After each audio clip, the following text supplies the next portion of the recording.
Bonjour, je suis heureuse de vous retrouver sur Academ et aujourd'hui je commente avec vous la troisième lecture du livre des nombres, Béalotra. Une fois n'est pas coutume, je voudrais commencer par prendre quelques repères et d'abord situer la paracha de Béalotra dans le livre des nombres, donc dans le livre de Bamidbar. Cette paracha commence en nombre 8-1 et elle s'achève en 12-15. Et je voudrais donc d'abord revenir sur la structure des premiers chapitres du livre, donc sur les deux premières parachas de Bamidbar et de Nasso. Les chapitres 1 à 4 du livre des nombres rapportent le décompte des Israélites dans le désert, leur organisation en tribus, en familles paternelles à l'intérieur de chacune des tribus.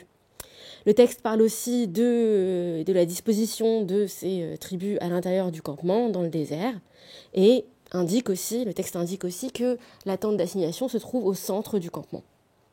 La tribu de Lévi est évoquée comme celle qui assiste les prêtres, les Kohanim, la famille d'Aaron. Et c'est une tribu qui est consacrée à Dieu à la place des premiers-nés israélites. Le texte expose leurs prérogatives dans le service du tabernacle. Ils sont là pour mettre en ordre, pour porter les ustensiles de la tente d'assignation. En nombre 5-6, le livre expose une série de cas particuliers, comme on en trouve beaucoup d'ailleurs dans le livre des nombres.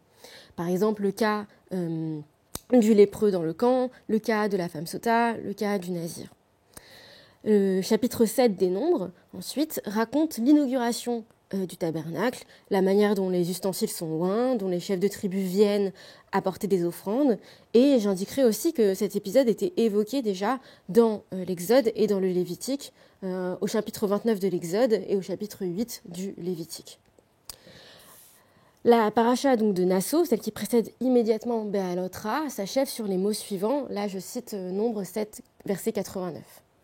Or, quand Moïse entrait dans la tente d'assignation pour que Dieu lui parlât, il entendait la voix s'adresser à lui, de dessus le propitiatoire, qui couvrait l'arche du statut, entre les deux chérubins, et c'est à elle qu'il parlait. Je m'arrête sur ce verset parce qu'il évoque finalement les conditions dans lesquelles Moïse reçoit la parole de Dieu. Ce sont les conditions de sa prophétie, si vous voulez, et peut-être même qu'on aurait pu prendre ce verset comme point de départ pour notre péricope, pour celle de Béalotra, parce qu'en fait, il est aussi question de prophétie à la fin de notre paracha, et c'est surtout de cela dont je vais parler aujourd'hui. La paracha de Béalotra, donc pour parler de sa structure, c'est une paracha qui est très dense. Vous voyez vous-même le programme. En nombre 8, 1 à 23, le texte nous livre la description du candélabre, et surtout dans ce chapitre 8, il est question de la prise de fonction des Lévites. Une prise de fonction qui n'est pas sans rappeler le traitement qui est réservé aux prêtres, à la prise de fonction des prêtres et dont on avait parlé dans le livre du Lévitique. Mais la particularité du livre des Nombres, c'est de parler des Lévites. Alors, même si le Lévitique s'appelle le Lévitique, les Lévites sont évoqués de façon beaucoup plus rare dans ce livre. On trouve deux versets, Lévitique 25, 32 et 33, où les Lévites sont évoqués. Dans l'Exode, il est fait mention des fils de Lévi, mais dans l'ensemble, c'est un phénomène rare par rapport à l'importance que prennent ces personnages dans le livre des Nombres. Dans le chapitre suivant, donc au chapitre 9, la première partie du chapitre, versets 1 à 14, évoque les conditions du sacrifice pascal et surtout les conditions de son report. La fin du chapitre, versets 9, 16 à 23 et au chapitre 10, donc versets 10.1 à 35, le texte évoque les pérégrinations de l'arche. J'ai rassemblé en fait la fin du chapitre 9 et le chapitre 10 pour avoir un ensemble où un verbe, le verbe nassa, est extrêmement fréquent. La section 9, 16, 10, 35 se conclut aussi par une prière de protection de l'arche que l'on connaît bien parce qu'on chante ces versets avant la sortie des rouleaux de la Torah le samedi matin à la synagogue, surtout chez les Ashkénazes. Au chapitre suivant, chapitre 11 et au chapitre 12, le texte évoque les premières anecdotes relatives à l'errance dans le désert. Ce sont des épisodes narratifs courts et qui ont pour point commun généralement de se terminer mal. La couleur est annoncée dès le titre ou la superscription de 11.1. Le peuple affecta de se plaindre amèrement aux oreilles du Seigneur. Le Seigneur l'entendit et sa colère s'enflamma. Le feu de l'Éternel sévit parmi eux et déjà, il dévorait les dernières lignes du camp. Mais le peuple implora Moïse. Moïse pria le Seigneur et le feu s'affaissa. Ici, donc, avec ce verset 11.1 du livre des Nombres, toujours, le texte nous annonce la ligne narrative qui va faire progresser à peu près tous les épisodes qui vont être racontés par la suite. L'épisode des Cailles, l'envoi des explorateurs, la révolte de Corée, etc. Et dans ce verset, j'entends un peu une sorte de sortie d'Égypte à l'envers, ou en tout cas un épisode qui peut faire penser, enfin un moment de l'histoire en tout cas qui peut faire penser à un verset de l'Exode, deux versets de l'Exode, Exode 2, 23 à 24. Les enfants d'Israël gémirent au sein de l'esclavage, du sein de l'esclavage, et se lamentèrent. Leur plainte monta vers Dieu du sein de l'esclavage. Le Seigneur entendit leurs soupirs et il se ressouvint de son alliance avec Abraham, avec Isaac, avec Jacob. Puis le Seigneur considéra les enfants d'Israël et il avisa. Ce qui m'intéresse, c'est la présence dans ces deux versets-là de la plainte et de la réception de cette plainte, du fait que Dieu entende cette plainte. Mais là, la conséquence est totalement différente. Il semble que au moment de l'esclavage en Égypte, la plainte est justifiée, alors que en Nombre 11, dans le désert, il s'agit d'une plainte qui n'est pas justifiée et qui provoque, pour cette raison, la colère de Dieu. Au début de ce chapitre 11, on a donc une articulation importante qui nous fait changer de décor par rapport au premier chapitre du livre des Nombres. Les listes se font donc plus rares à partir d'ici. On pourrait dire qu'on respire un peu ou alors qu'on se réveille enfin. Pour aujourd'hui, je voudrais donc étudier les textes qui sont introduits par ce titre de Nombre 11.1. Autrement dit, je vais me concentrer sur la section Nombre 11.1, 12.15. Et pas seulement parce que je préfère les histoires aux itinéraires. Mais mon intérêt ici tient plutôt au fait que j'ai été frappée de voir que ces textes ont une structure un peu compliquée et que finalement le thème, le sujet de ces histoires n'est pas si facile à démêler. J'aimerais montrer en fait que ces récits correspondent à des légendes qui sont peut-être anciennes, peut-être relatives à des événements qui ont lieu dans le désert, qui sont propres aux personnages qui sont évoqués, des anecdotes sur Moïse, des anecdotes sur sa famille, sur les autres familles de Lévites. Mais ce qui me frappe, c'est que leur forme, en fait, telle qu'on la connaît en tout cas dans le livre des Nombres, est une forme qui renvoie à une écriture qui aurait eu lieu à une époque tardive. Je pense que ce sont des textes qui ont été rédigés à l'époque perse au plus tôt, c'est-à-dire donc après la déportation de Babylone, dans les décennies qui suivent le retour des exilés avec Ezra et la construction du second temple. Cela veut dire que la datation de ces textes, que la rédaction de ces textes est postérieure à la plupart des récits de l'errance dans le désert que l'on connaît d'après le livre de l'Exode. Par exemple, le récit des plaies ou surtout la révélation du Sinaï. Je pense que le livre des Nombres est peut-être le dernier à naître dans l'histoire du Pentateuque, autrement dit qu'il est aussi postérieur au Deutéronome. Et cette proposition-là, je ne vous demande pas de me croire sur parole, mais je voudrais simplement en faire une hypothèse de départ, parce qu'elle invite à lire le livre des Nombres autrement, et je pense aussi que ces histoires sont beaucoup plus intéressantes quand elles sont replacées dans un contexte d'écriture que quand on imagine qu'elles font référence à une histoire, à l'histoire de l'errance dans le désert seulement. Donc vous allez voir. La question de la datation du livre des Nombres a beaucoup été traitée dans la critique, et en fait il y a beaucoup d'éléments qui laissent penser que le livre a été rédigé à l'époque perse. On pense notamment à l'importance qui est donnée au dénombrement, à la classification des tribus, qui serait peut-être influencée par des pratiques qui ont cours dans l'Empire perse. L'organisation de la société du désert serait en quelque sorte calquée sur l'organisation sociale à la fin de l'Empire perse, puisque évidemment la Judée est sous domination perse après la chute de Babylone à la fin du 5e siècle. La présence des Lévites aussi, que j'ai relevée comme étant propre au livre des Nombres, en tout cas aussi forte, elle semble aussi caractéristique du judaïsme du Second Temple, dont les débuts, vous le savez, sont aussi contemporains de cette époque perse.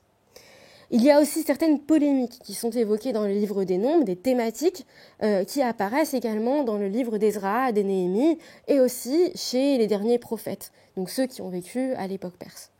Par exemple, mais je vais revenir là-dessus, bien sûr, parce que ça demande un développement un peu plus long, le chapitre 12 des Nombres, donc qui se situe dans notre paracha, entre, à mon sens, en écho avec le livre d'Ezra, parce qu'il est question aussi, dans ce texte, du mariage avec les femmes étrangères.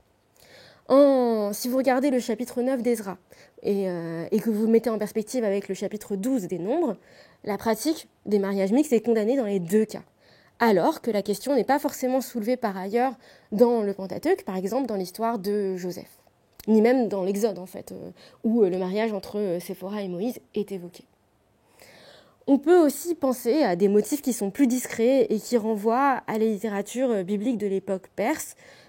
À la lumière donc de ces éléments, je propose de suivre la piste de réflexion suivante.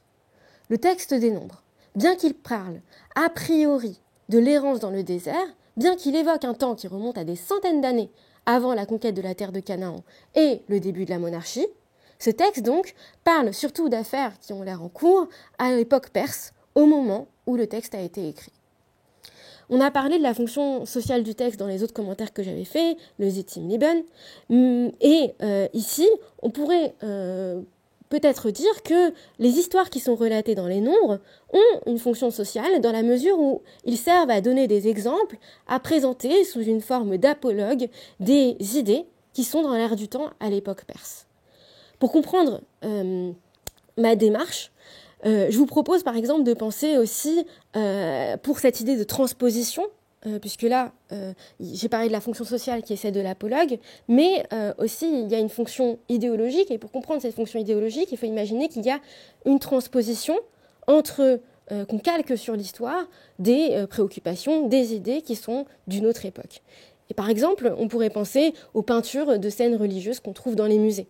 Parce que dans un même musée, et pour un même personnage de l'histoire biblique, enfin souvent du Nouveau Testament, on va pas se mentir, eh bien on peut observer des tableaux dont les décors, les vêtements sont très différents. Par exemple, un peintre ne va pas toujours chercher à représenter Marie ou Marie-Madeleine telle qu'elle a été à l'époque de Jésus, mais il peut la peindre à l'image des femmes de son époque.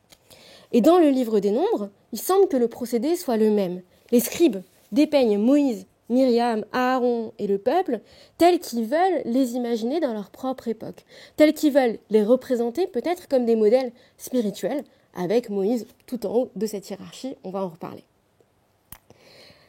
Voilà, pour la proposition de lecture.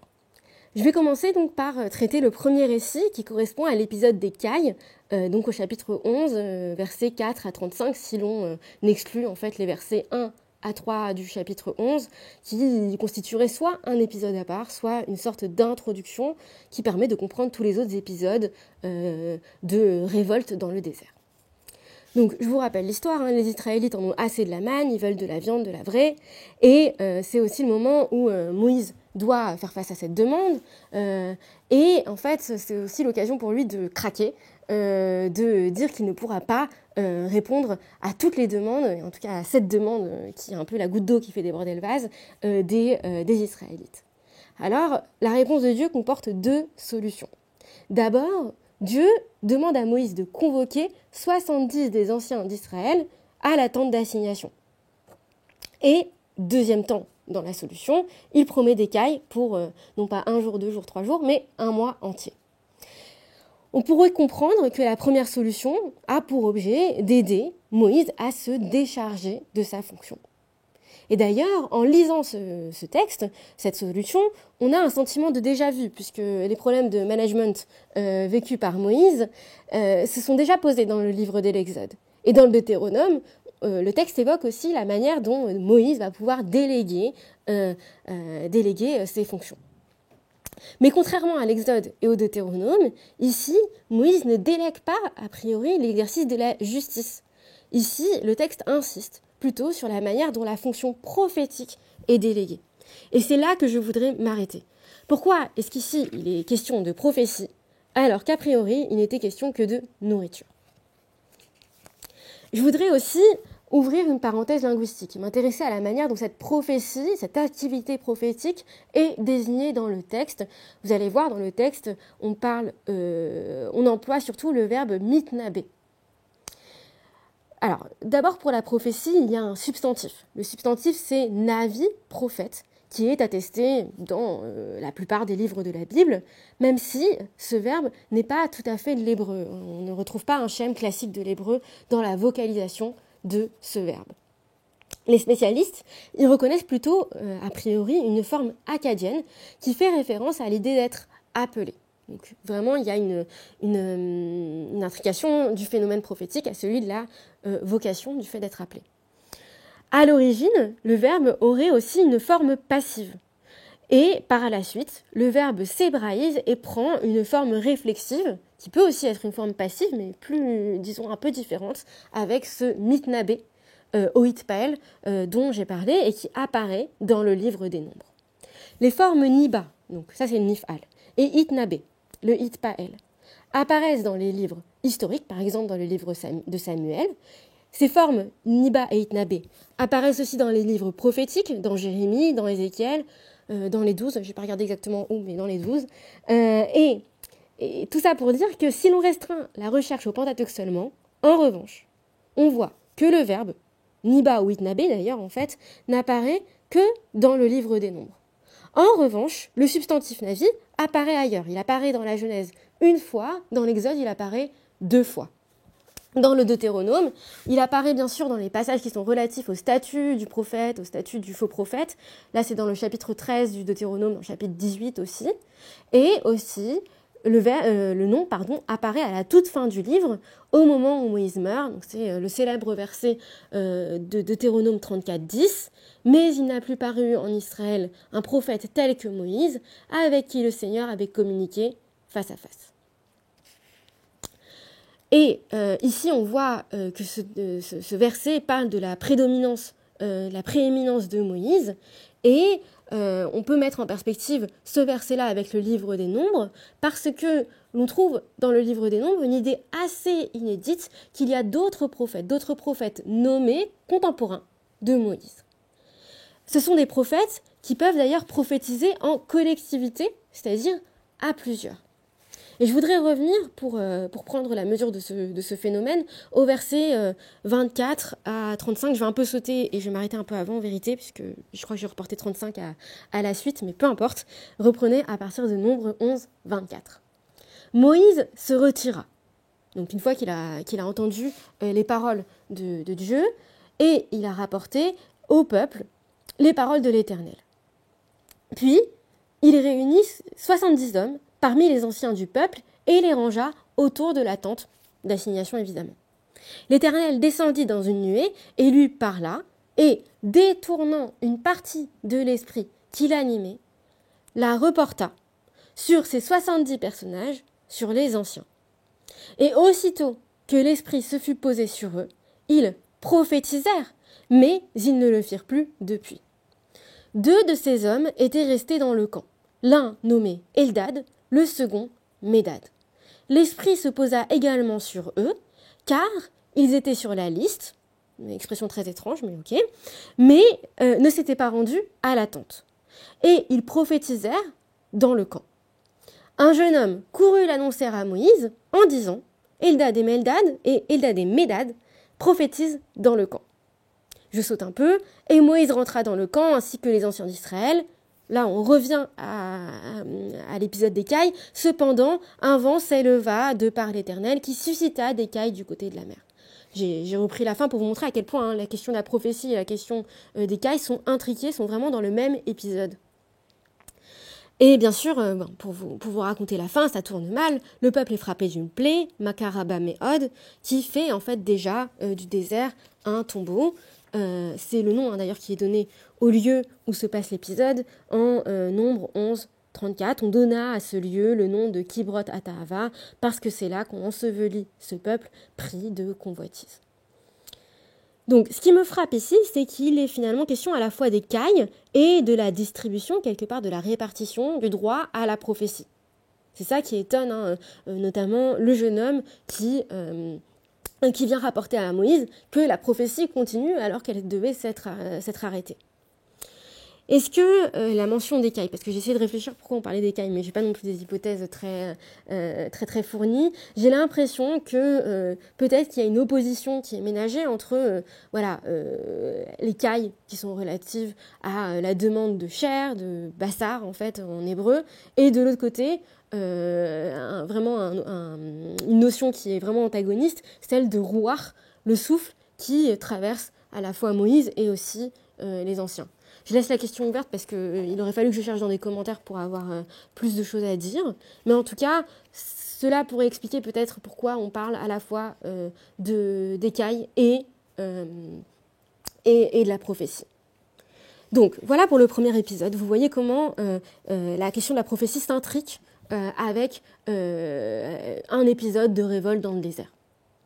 Dans le second épisode, en nombre 12, on retrouve un traitement littéraire similaire dans la mesure où l'on mêle un récit de plainte, contre Moïse toujours, et une réflexion sur la prophétie. Donc là, je reprends le début du chapitre 12.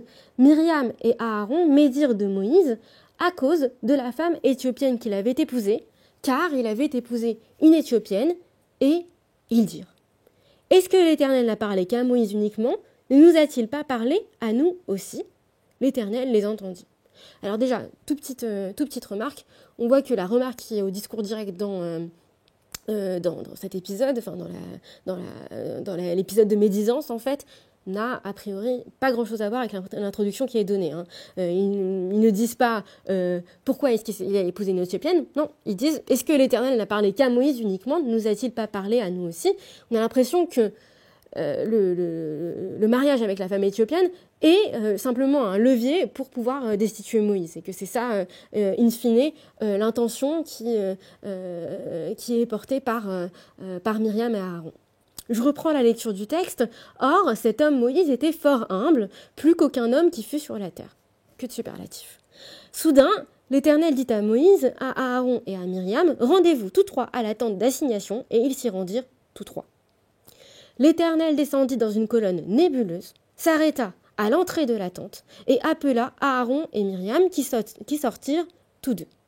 Et il dit « Écoutez bien mes paroles. S'il n'était que votre prophète, moi, Éternel, je me manifesterai à lui par une vision. C'est en songe que je m'entretiendrai avec lui. Mais non, Moïse est mon serviteur. De toute ma maison, c'est le plus dévoué. Je lui parle face à face, dans une claire apparition et sans énigme. C'est l'image de Dieu même qu'il contemple. » Là, vous voyez vraiment à quel point aussi ce verset-là fait vraiment écho au verset du Deutéronome 34:10 dont j'avais parlé, cette idée de parler face à face qu'on retrouve dans les deux textes. On voit donc comment le texte oscille entre deux représentations de la prophétie. D'une part, on a l'impression que c'est un régime démocratique, que la prophétie est accessible à tous.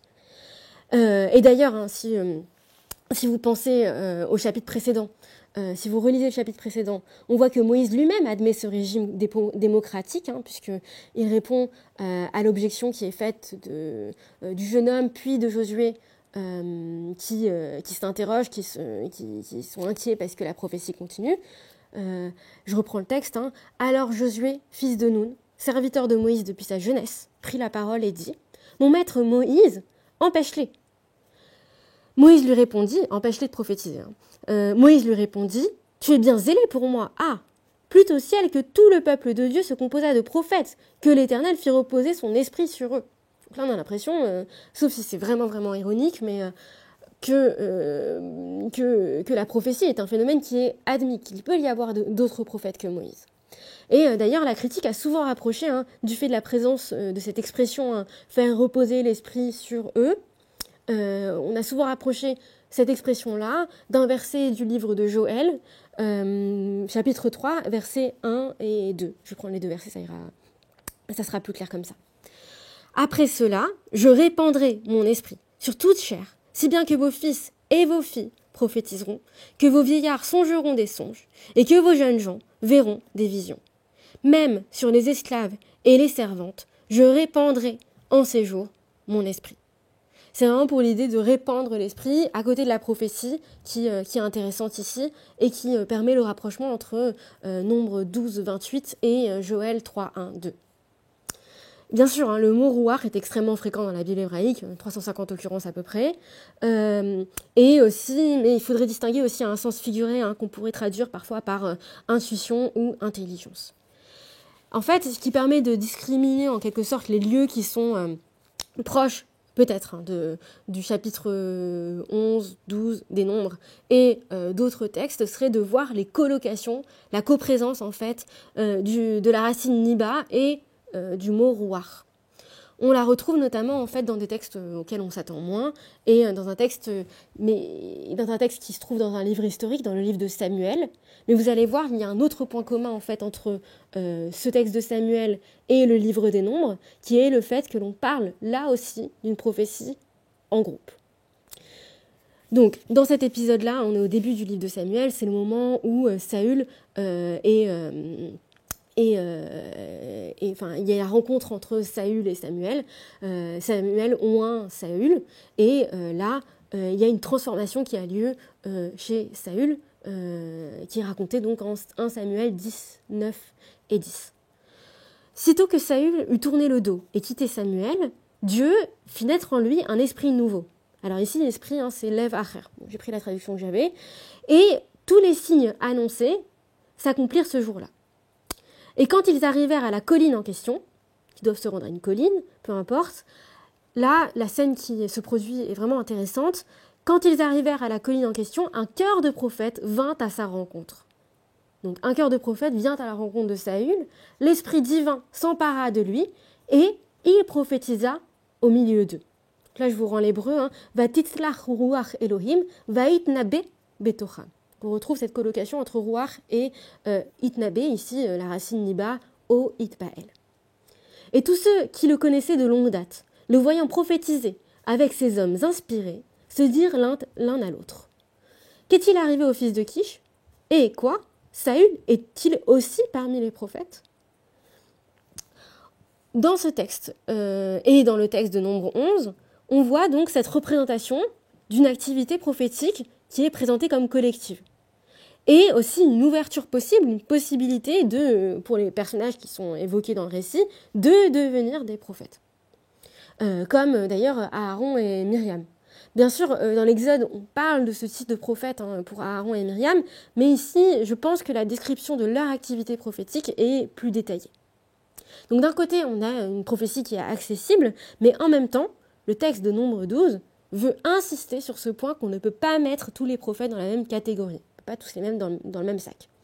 D'où l'idée d'établir une hiérarchie entre les prophètes, ce qui illustre Nombre 12 et aussi Deutéronome 34. Il n'y a que Moïse qui ait pu avoir un échange sans filtre avec Dieu, c'est-à-dire une parole qui n'était pas atténuée par le flou du rêve, des visions ou des signes à décoder. Et d'ailleurs, cette présence du rêve, de la vision, apparaît beaucoup dans des récits qui racontent comment les prophètes sont devenus des prophètes, c'est-à-dire dans des récits de vocation. Donc on voit qu'il y a vraiment une caractéristique a priori qui distingue les prophètes de Moïse. Moïse a accès à une parole sans filtre, alors que les prophètes, que ce soit dans les textes prophétiques ou ici, peut-être que d'ailleurs ces récits de vocation et ces visions dans les textes prophétiques, en tout cas les plus anciens, sont secondaires et qu'il y avait d'abord une prophétie de parole, mais en tout cas, il y a cette importance de la vision et des signes à décoder qui sont des caractéristiques supplémentaires de la prophétie, mais en tout cas ici, qui ont l'air secondaires. Et c'est une différence aussi avec le Deutéronome, parce que le Deutéronome, surtout au chapitre 18, évoque la prophétie sous une diversité de phénomènes, et qui ont l'air non discriminés, des augures, des rêves, etc. On pourra dire que ce sont des phénomènes qui sont évoqués dans le cas de prophètes qui sont postérieurs à Moïse, mais quand même, on ne parle pas de cette hiérarchie à ce moment-là. La discussion, au contraire, se centre sur la question de la vérité. Comment est-ce qu'on différencie un faux prophète d'un vrai prophète? C'est ça la question dans le Deutéronome. Alors qu'en Nombre 11-12, j'ai l'impression que la question n'est pas tant celle de la vérité que celle de l'autorité du prophète plutôt que son message.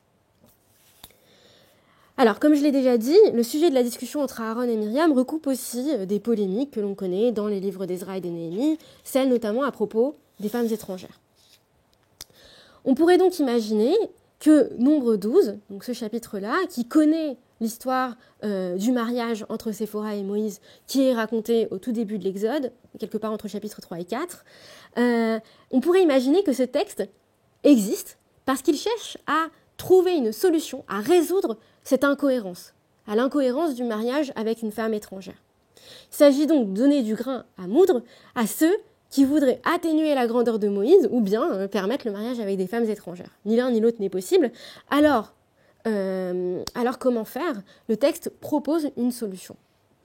D'ailleurs, je voudrais aussi préciser que cette remise en cause de l'union avec la fille de Yitro, donc avec une Madianite, converge aussi avec une disparition en fait du rôle, disons, théologique des Madianites. J'ai l'impression aussi que le ton change par rapport aux Madianites dans le livre des Nombres, puisque en Exode 19, on a des retrouvailles qui se terminent bien avec un repas sacrificiel qui est pris en commun.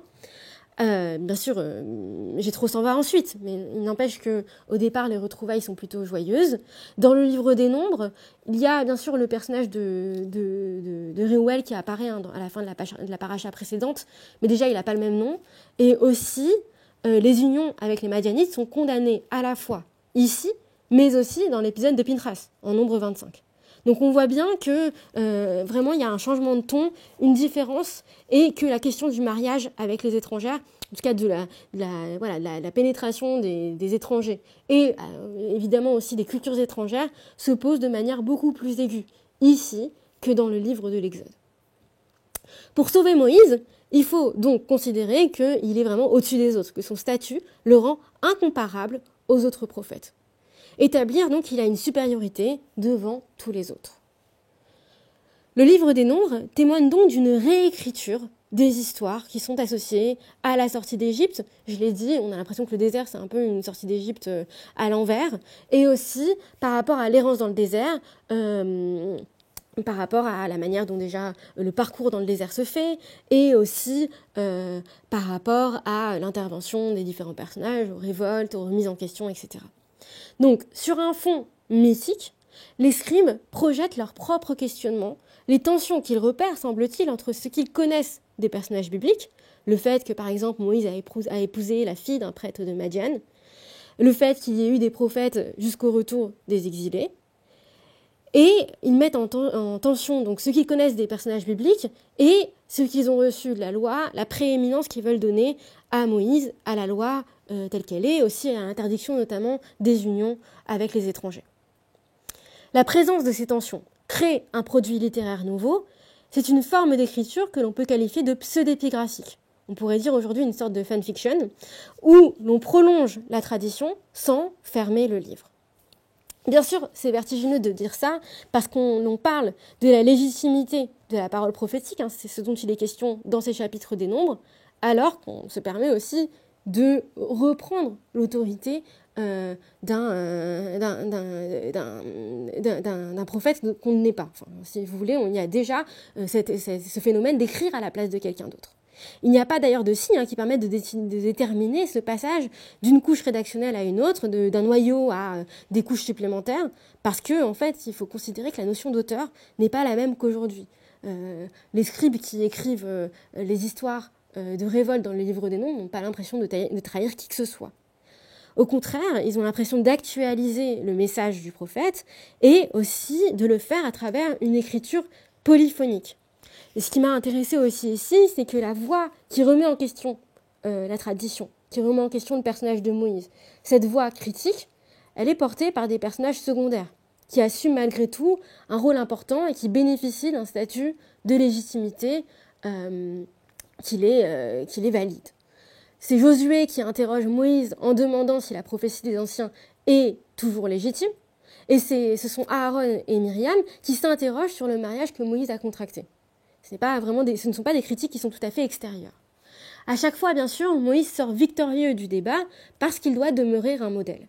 Mais la présence de ces remises en question ouvre tout de même un espace où la tradition peut se discuter, s'enrichir et s'actualiser. Dans cette écriture pseudépigraphique, la tradition est suffisamment plastique pour parler du temps présent et aussi, les scribes sont bien conscients qu'il est peut-être plus facile de convaincre de ces idées si l'on trouve des exemples du passé. Avant le détour par la fiction, les scribes ont donc tenté le détour par la tradition. Dans la Bible, aussi ensuite dans la littérature parabiblique, entre autres dans les textes de Qumran, difficiles à étudier parce qu'ils sont fragmentaires, mais qui parfois aident à comprendre ce phénomène, mais aussi dans les textes qui sont conservés uniquement dans la Bible grecque, ou dans d'autres traditions, dans les traductions éthiopiennes, etc. Mais ensuite, après la littérature parabiblique, le dernier stade, si l'on veut, ce sont les traditions orales qui sont rapportées dans les recueils de Midrash. Les recherches récentes dans ce domaine du travail des traditions, des réécritures de la Bible, insistent sur la continuité de ces phénomènes de réécriture et de prolongement. Plutôt que de penser une séparation nette entre ce qui est dans le texte et ce qui est hors du texte, ces textes montrent que le geste, finalement, est toujours le même. Il y a un geste d'écriture qui consiste à réemployer des épisodes, des personnages, pour parler de préoccupations présentes. Prendre conscience de cela déstabilise un peu, parce que les frontières du texte sont beaucoup moins solides. Mais je crois aussi que cela permet d'avoir une compréhension plus juste et de cerner le véritable enjeu derrière ces histoires que l'on a l'habitude de classer sous le titre des plaintes des Israélites. Derrière le reproche de la désobéissance se trouvent aussi des remises en question capitales, qui consistent à savoir comment faire entendre la prophétie et comment faire entendre la loi, comment la légitimer à différentes époques. Ce sont des questions vivantes qui sont portées par des textes tout aussi vivants, à la fois parce qu'ils sont passionnants, mais aussi parce qu'ils sont mobiles. Merci beaucoup.